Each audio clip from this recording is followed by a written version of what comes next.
கும்பராசிக்கார அன்பர்கள் அனைவருக்கும் எனது அன்பு கலந்த வணக்கங்கள். நான் உங்கள் அஸ்ட்ரோ சின்னதுரை, பிளிமிசை கூத்தூர், பெரம்பலூர் மாவட்டம். நிகழும் மங்களகரமான குரோதி வருடம் தமிழ் மாதம் பங்குனி மாதம் 15ஆம் நாள் மார்ச் மாதம் 29ஆம் தேதி 2025 சனிக்கிழமை உங்கள் ராசி கும்பராசியை விட்டு சனி பகவான் மீன ராசிக்கு பெயர்ச்சாகிறார். 2.5 வருஷம் அந்த மீன ராசியில் சஞ்சரிக்க போகிறார். ஏற்கனவே உங்கள் ராசியில் 2.5 வருஷம் சஞ்சரிக்கிறாரு. அடுத்த மீன ராசியில் 2.5 வருஷம் சஞ்சரிக்க போகிறார். பொதுவாக சனி பகவான் ஒரு ராசி கிடக்கிறதுக்கு 2.5 வருஷம் ஆகும். சந்திரன் 2.5 நாள்லேயே கடந்துருவார். அதனால தான் சனி பகவான் பார்த்தீங்கன்னா ஒரு ராசியில் 2.5 வருஷம் சஞ்சரிக்கிறதுனால அவருடைய பலன்களும் பார்த்தீங்கன்னா பொறுமையாக நின்று நல்ல பலனோ தீய பலனோ நின்று நிலச்சி தரக்கூடிய பலனாக இருக்கும். இப்போ இந்த உங்கள் ராசியை விட்டு மீன ராசியில் சஞ்சரிக்க போகிறார். 2.5 வருஷம் அங்கே சஞ்சரிக்க போகிறார்.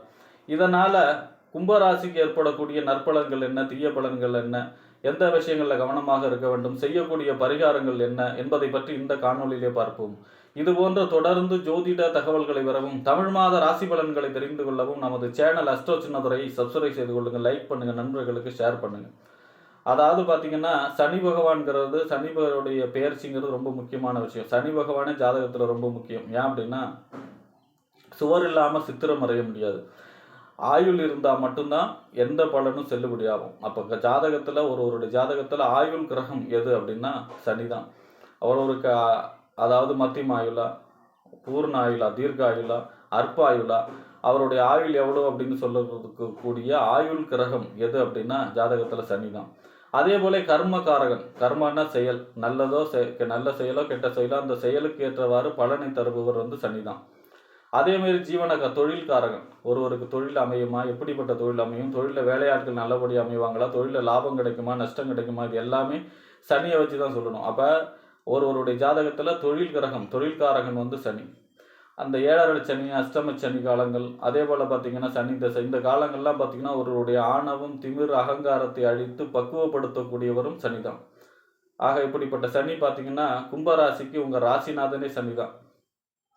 உங்கள் ராசிக்கு 12ஆம் இடம், அதாவது அயன சயன போகஸ்தானம், விரயஸ்தானம், வெளிநாடு சம்பந்தமான ஸ்தானத்துக்கும் அதிபதி யாருன்னா சனி பகவான் தான். பொதுவாக ராசிநாதன் ராசியில் சஞ்சரிக்கக்கூடிய காலம் ஜென்ம சனி காலம். அது இப்போ முடிய போகுது. பங்குனி 15ஆம் தேதியிலேருந்து முடிய போகுது. 7.5 சனியில் ஜென்ம சனி முடியுது. அடுத்தது பாத சனி. அதாவது சனி பகவான் மட்டும்தான் ஒரு ராசியில் சஞ்சரிக்கிறாருன்னா அந்த ராசி பலன் மட்டும் இல்லை, அதுக்கு முன்னாடி உள்ள வீட்டையும் பாதிப்பார். அதுக்கு அடுத்த வீட்டிலையும் பார்த்தீங்கன்னா ஆதிக்கம் செலுத்துவார். பின்னாடி வீட்டிலையும் ஆதிக்கம் செலுத்துவார், முன்னாடி வீட்லேயும் ஆதிக்கம் செலுத்துவார். சனி பகவானுக்கு மட்டும் அவ்வளோ பவர். ஈஸ்வர பட்டம் பெற்றவர் இல்லையா? அப்போ உங்கள் ராசியை விட்டு போனாலும் அவருடைய ஆதிக்கம் உங்கள் ராசியிலையும் இருக்கும், பாத சனியாக இருக்கும். பொதுவாக 7.5 சனியிலேயே ஜென்ம சனி காலம்தான் கொஞ்சம் டஃப்பான காலம். விரைய சனியும் சரி, பாத சனியும் சரி ஓட்டிடலாம். ஆனால் ஜென்ம சனி காலங்கிறது தான் முழுமையான அவருடைய நெருக்கடியான காலம். அவருடைய யாருக்கு கும்பராசி அவங்களுக்கு நெருக்கடியான காலம்னா அது ஜென்ம சனி காலம்தான். இந்த ஜென்ம சனி காலம் 2.5 வருஷமாக ஓட்டியாச்சு, சக்ஸஸ் பண்ணியாச்சு, எப்படியோ கடந்து வந்தாச்சு.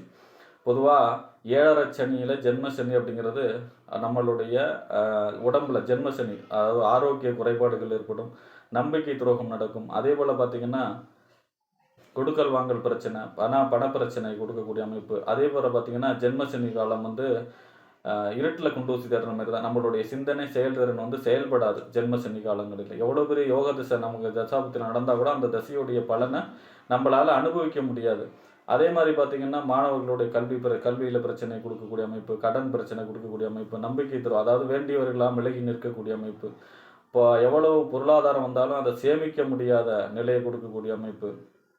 அதே மாதிரி பார்த்திங்கன்னா இந்த ஜென்மசனி காலங்கிறது சிவபெருமான் சதி திருமணம் செய்த பொழுது சிவபெருமானுக்கு ஜென்மசனி ஏற்பட்டு தன்னுடைய தாரத்தை இழந்தது ஜென்மசனி காலங்கள் தான். அப்போ அவ்வளவு ஒரு நெருக்கடியான காலம். அந்த நெருக்கடியான காலத்தையே பாஸ் பண்ணி வந்தாச்சு. ஏன்னா ஜென்மசனியில் அதாவது வாழ்க்கை துணையுடன் கண்டிப்பாக பிரச்சனை ஏற்படக்கூடிய அமைப்பு, இந்த மாதிரியான அடிப்படை விஷயங்கள்லேயே பிரச்சனை ஏற்படுத்தக்கூடிய அமைப்பில் இருக்கும் ஜென்மசனி காலங்கள்ங்கிறது. அந்த ஜென்ம சனி முடிவடைகிறது. கும்பராசியை விட்டு சனி பகவான் மீனராசிக்கு போகிறார். இப்போ பாத சனி தான் நடக்க போகுது. அதனால் ஒரு பெருமூச்சு விடலாம் கும்பராசிக்காரர்கள். அப்போ இந்த அதாவது பாத சனி அப்படிங்கிறது 2ஆம் இடம். 2ஆம் இடங்கிறது என்ன? வாக்கு, தனம், குடும்பம், வருமானம். இந்த ஸ்தானம் 2ஆம் இடம். இங்கே போய் சனி உட்கார போகிறார் அப்படின்னா, இப்போ வாக்கு, தனம், குடும்பம், வருமானங்கும் பொழுது நம்மளுடைய யாருக்காவது வாக்கு கொடுக்கும் பொழுது ரொம்ப கவனமாக இருக்கணும். பேச்சில் வந்து கடுமை இருக்கக்கூடாது. பேச்சில் வந்து சாந்தம் இருக்கணும். பேச்சில் கடுமை கொடுக்கும். குடும்பத்திலே உள்ளவர்களிடம் விட்டு கொடுத்து செல்ல வேண்டும். குடும்பத்தில் பார்த்தீங்கன்னா அக்கம் பக்கத்து வீட்டுக்காரவங்க இல்லை மற்றவர்களுடைய தலையீடு இருக்கும். அதை வந்து குறைக்கணும். மற்றவர்களுடைய தலையீடு ஏற்படுத்தி குடும்பத்தில் கலவரத்தை தூண்டுறதுக்கு முயற்சி பண்ணும் சனி. அதனால் பார்த்தீங்கன்னா கண்டிப்பாக அக்கம் பக்கம் அடுத்தவர்களுடைய தலையீட்டை குறைத்து கொள்ள வேண்டும் குடும்ப ஸ்தானத்தில் சனி இருக்கும் பொழுது. அதே மாதிரி பார்த்தீங்கன்னா பொருளாதாரம் சம்பந்தமான தட்டுப்பாடு அப்பப்போ இருக்கும். அதாவது நீங்கள் யாருக்காவது கடன் கொடுத்துருந்தீங்கன்னா அது வர்றதுக்கான அமைப்பு தள்ளி போயிட்டு இருக்கும். கடன் வாங்கினீங்கன்னா அதை அடைக்க முடியாத சூழ்நிலையை தொடர்ந்து மேலே மேலே செலவுகளை உருவாக்கி அதை அடைக்க முடியாத சூழ்நிலையை உருவாக்கிக்கிட்டே இருக்கும் இந்த பாத சனிங்கிறது. வண்டி வாகனங்களில் ரொம்ப ரொம்ப கவனமாக இருக்க வேண்டும். அதாவது பார்த்திங்கன்னா பயணங்களில் கவனமாக இருக்க வேண்டும். அதே போல் பார்த்திங்கன்னா காலில் அடிபடுறது, இந்த மாதிரியான இரும்பால் அடிபடுறது, இந்த மாதிரியான விஷயங்கள்லாம் நடக்கக்கூடிய அமைப்பு இருக்குது. அதுலேயும் கவனமாக இருக்க வேண்டும். குடும்பத்தில் சுப நிகழ்ச்சிகள் நடத்தணும். அதாவது பார்த்திங்கன்னா காது குத்துறது, வீட்டை ரிப்பேர் பண்ணி ஏதாவது ஒரு ஃபங்க்ஷன் நடத்துறது, இல்லை வீடு கட்டுறது, நிலம் வாங்குறது, இந்த மாதிரியான சுப செலவுகளை செஞ்சும் பொழுது அது சனி வந்து பாசிட்டிவாக செயல்பட ஆரம்பிக்கும். அப்போ குடும்பத்தில் ஒரு சுப நிகழ்ச்சி நடந்ததுன்னா வேறு எந்த நிகழ்ச்சியும் நடக்காது அப்படிங்கிறது தான் அதோடைய அர்த்தம். சனி பகவான் எங்கே இருந்தாலும் அவர் 3 விதமான பார்வை பார்ப்பார். 3ஆம் இடம், 7ஆம் இடம், 10ஆம் இடம் பார்ப்பார். இப்போ சனி பகவான் மீன ராசியிலிருந்து 3ஆவது பார்வையாக உங்கள் ராசிக்கு 4ஆம் இடத்தை பார்க்குறாரு. 4ஆம் இடங்கிறது என்ன? வீடு, வண்டி, வாகனம், மனை, தாயார், சொத்து, சுகஸ்தானம். இந்த 4ஆம் இடத்தை சனி பார்க்கறதுனால தாயாருடைய ஆரோக்கியத்தில் அக்கறை செலுத்த வேண்டும். தாய் அவர்களுடன் விட்டு கொடுத்து செல்ல வேண்டும். அதாவது ஏற்கனவே சொன்ன மாதிரி பயணங்களில் கவனமாக இருக்கணும். வண்டி வாகனங்களில் ரொம்ப ரொம்ப கவனமாக இருக்க வேண்டும். அதே போல் வாகனத்தையே தொழிலாக செய்பவர்களும் அந்த டிரைவரெல்லாம் நம்பாமல் இவங்களே இறங்கி வேலை செய்யக்கூடிய அமைப்பில் இருக்கணும். அதே போல் நிலம் இட சம்பந்தமான பிரச்சனை கண்டிப்பாக வரும். ஏன்னா 4ஆம் இடங்கிறது பூமி, அசையா சொத்து. அதில் ஏதாவது வில்லங்கம் வரும். அதெல்லாம் ஆறப்படும். எப்போவுமே இந்த ஏழரச்சனி காலங்களில் டேக்கிடிசி பாலிசி தான். நல்ல பேர் ஏற்படாது. டேக்கிடிசி பாலிசி தான். எதாக இருந்தாலும் பார்த்துக்கலாம் அப்படின்னு எந்த ஒரு விஷயத்தையும் ஆற போட்டு செஞ்சால் அது எல்லாமே சக்ஸஸ் ஆகும். அப்போ இந்த 4ஆம் இடத்துல சனி பார்க்கறதுனால 4ஆம் இடத்தை 3ஆவது பார்வை பார்க்கறதுனால வளர்ப்பு பிராணிகள்லாம் கொஞ்சம் கம்மி பண்ணிக்கணும். ஆடு, மாடு, விவசாயம் இதெல்லாம் வந்து கொஞ்சம் அதிகமாக கால் வைக்கக்கூடாது. அதாவது பார்த்திங்கன்னா பெருசாக செலவு பண்ணக்கூடாது. அப்படியே ஆவரேஜாக கொண்டுகிட்டு வரணும். இல்லைன்னா வந்து அதில் நஷ்டங்களை ஏற்படுத்திடும். அடுத்ததாக பார்த்திங்கன்னா 7ஆவது பார்வையாக சனியுடைய 7ஆவது பார்வையாக உங்கள் ராசிக்கு 8ஆம் இடத்தை பார்ப்பார். 8ஆம் இடத்தை சனி பார்க்கறது நன்மை. ஆயுள் தீர்க்கம், அதாவது கண்டத்தை வெல்லக்கூடிய அமைப்பாக இருக்கும். அதே போல் திடீர் நஷ்டங்களையும் திடீர் லாபத்தையும் சொல்லக்கூடிய இடம் 8ஆம் இடம் இல்லையா? ஏற்கனவே அங்கே கேது இருக்கார். கேது வந்து சித்திரைக்கு அப்புறம் 7ஆம் இடத்துக்கு வந்துடுவார். ஆனாலும் 8ஆம் இடத்தை சனி பார்க்கறதுனால நம்பிக்கையின் பேரில் எதுவும் செய்யக்கூடாது. அதாவது பார்த்திங்க எதாக இருந்தாலும் ப்ராப்பராக இருந்தால் செய்யணும். இல்லைன்னா நம்பிக்கையின் பேரில் ஏதாவது ஒரு போய் வலையில் மாட்டக்கூடாது. அந்தமாரி ஏதாவது இப்போ 1 லட்சம் கொடுத்தா 2 லட்சம் அந்தமாரி ஏதாவது இது வராங்கல்ல, அந்தமாரி ஸ்கீமில் இதில் போய் மாட்டக்கூடாது. ஏன்னா அந்த மாதிரியான ஸ்கீமில் மாட்டக்கூடிய அமைப்பு இந்த 8ஆம் இடத்தை சனி பார்க்கக்கூடிய அமைப்பில் இருக்கும். வண்டி வாகனங்களில் கவனமாக இருக்க வேண்டும். அதே போல் பார்த்திங்கன்னா குடும்பத்தில் வந்து கொஞ்சம் விட்டு கொடுத்து செல்ல வேண்டும். வாழ்க்கை துணையிடம் விட்டு கொடுத்து செல்ல வேண்டும். அடுத்ததாக பார்த்திங்கன்னா 10ஆவது பார்வையாக உங்கள் ராசிக்கு 11ஆம் இடத்தை பார்ப்பார். 11ஆம் இடங்கிறது என்ன? லாபஸ்தானம், மூத்த சகோதரஸ்தானம், அபிலாஷைகள் பூர்த்தியாகக்கூடிய இடம். இந்த 11ஆம் இடத்தை சனி பார்க்கறது நன்மை. தொழிலில் லாபம் ஏற்படக்கூடிய அமைப்பு. மூத்த சகோதரத்திடம் விட்டு கொடுத்து செல்ல வேண்டும். மூத்த சகோதரத்துடைய ஆரோக்கியத்தில் அக்கறை செலுத்த வேண்டும். அதே போல் பார்த்திங்கன்னா நம்ம அபிலாஷைகள் பூர்த்தி இல்லையா? அப்போ நம்ம என்ன நினைக்கிறோமோ அது நடக்குமா அப்படின்னு சொல்லக்கூடிய இடம் 11ஆம் இடம். அப்போ ஃபஸ்ட் அட்டம்ப்ட் தடை ஏற்பட்டு அப்புறம் நடக்கும். ஏன்னா சனி வந்து தடை தாமதத்துக்கு பிறகு வெற்றியை கொடுப்பவர்ங்கிறதுனால தடை தாமதத்துக்கு அப்புறம் எல்லாம் சக்ஸஸ் ஆகும். அதுதான் அந்த 11ஆம் இடத்தை சனி பார்க்கறது. அப்போ விரும்பிய விருப்பங்கள் அனைத்தும் நடக்கும். ஆனால் தடை தாமதத்துக்கு பிறகு நடக்கும் அப்படிங்கிறது தான் 11ஆம் இடத்தை சனி பார்க்கறது. இப்போ இந்த பாத சனி 2.5 வருஷம் நடக்க போகுது இல்லையா?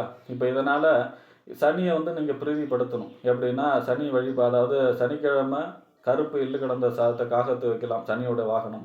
அதே போல் பார்த்திங்கன்னா தேய்பிறை அஷ்டமி மாதத்தில் ஒரு நாள் வரும். பௌர்ணமி முடிஞ்சு 8ஆவது நாள் தேய்பிறை அஷ்டமியில் காலபைரவருக்கு நல்லெண்ணெய் தீபம் ஏற்றி வழிபாடு செய்யலாம். சனிக்கிழமை அசைவம் சாப்பிடக்கூடாது. அதே போல் பார்த்தீங்கன்னா எல்லை காவல் தெய்வம் கருப்பசாமி ஐயனார் இவங்களுடைய வழிபாடு. சாஸ்தா ஐயப்பனுக்கு மாலை, பொதுவாக 7 நாட்டு சனி தொடும் பொழுதே நம்ம ஐயப்பனுக்கு மாலை போட்டோம்னா 7.5 பெருசாக பாதிப்பு ஏற்படுத்தாது. தர்மசாஸ்தா வழிபாடு செய்கிறது, ஐயப்பனுக்கு மாலை போடுறது, ஆஞ்சநேயர் வழிபாடு செய்கிறது, விநாயகர் வழிபாடு செய்கிறது, இதெல்லாம் செய்யும் பொழுது சனியோட தாக்கத்திலிருந்து குறைவுபடலாம். அதே போல் பார்த்தீங்கன்னா கருப்பு கலர் செருப்பு, கருப்பு கலர் கொடை இதெல்லாம் தானம் கொடுக்கறது, ஊனமுற்றவங்களுக்கு உதவி செய்கிறது, இது போல செயல்கள் செய்யும் பொழுதும் சனியுடைய காரகத்துவம், சனியுடைய கெடுபலன்கள் குறையும். அதே போல் பார்த்திங்கன்னா இந்த பாத சனி காலங்கிறது மாணவர்களுடைய படிப்புல விஷயத்தில் கவனமாக இருக்கணும். ஏன்னா இப்போ 2ஆம் இடங்கிறது கல்வி, படிப்பு. படிப்பில் ஆர்வத்தை குறைச்சி கவனத்தை சிதற வைக்கும். அதை கொஞ்சம் தம் பண்ணி படிக்க வச்சு விட்டுடணும்.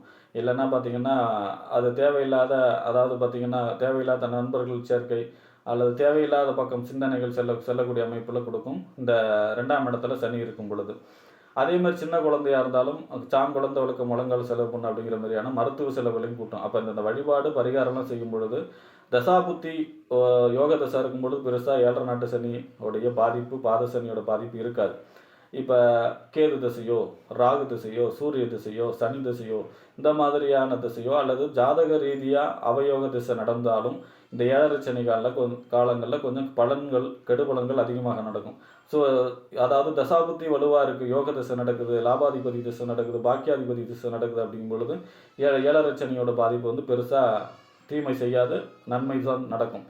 ஆக தசாபுத்தி அனுசரிச்சும் 7 நாட்டு சனியோட பாதிப்பு இருக்கும். எல்லாருக்கும் ஒரே போல் 7 நாட்டு சனியோட பாதிப்பு இருக்காது. ஆனாலும் இந்த வழிபாடெல்லாம் செய்யும் பொழுது 7 நாட்டு சனி, இந்த பாத சனியோடைய கெடுபலன்கள் குறைந்து நற்பலன்கள் அதிகமாக இருக்கும். அதே போல் பார்த்திங்கன்னா இந்த குரு பயிற்சி உங்களுக்கு சாதகமாக இருக்கும். மே மாதத்துக்கு இப்போ 4 குரு இருக்காரா, இந்த குரு 5க்கு வரும் பொழுது இந்த 7 நாட்டு சனியோடைய குரு பார்க்க கோடி தோஷ நிவர்த்தி அப்படிங்கிற அடிப்படையில் 7 சனியோடைய பாதிப்பு பெருசாக தாக்கத்தை ஏற்படுத்தாது. அப்போ மே மாதத்திற்கு மேலே, மே மாதம் 14ஆம் தேதிக்கு மேலே கும்பராசியை பொறுத்த வரைக்கும் படிப்படியான நன்மையான பலன்கள் அதிக அளவில் நடக்க ஆரம்பிச்சிடும். ஏன்னா பெரிய கண்டத்தையே தாண்டியாச்சு, ஜென்ம சனியவே தாண்டியாச்சு. ஆக இது இனி மேற்பட்டு வர எந்த பிரச்சனை வந்தாலும் அதை தாங்கக்கூடிய சக்தி இருக்குது அப்படிங்கிறது தான் கும்பராசிக்கு உண்மை. அதனால் மே மாதத்திற்கு பிறகு படிப்படியான முன்னேற்றத்தை கொடுக்கக்கூடிய அமைப்பாக அமையும் கும்பராசிக்காரர்களுக்கு என்று கூறி விடைபெறுகிறேன். நன்றி, வணக்கம்.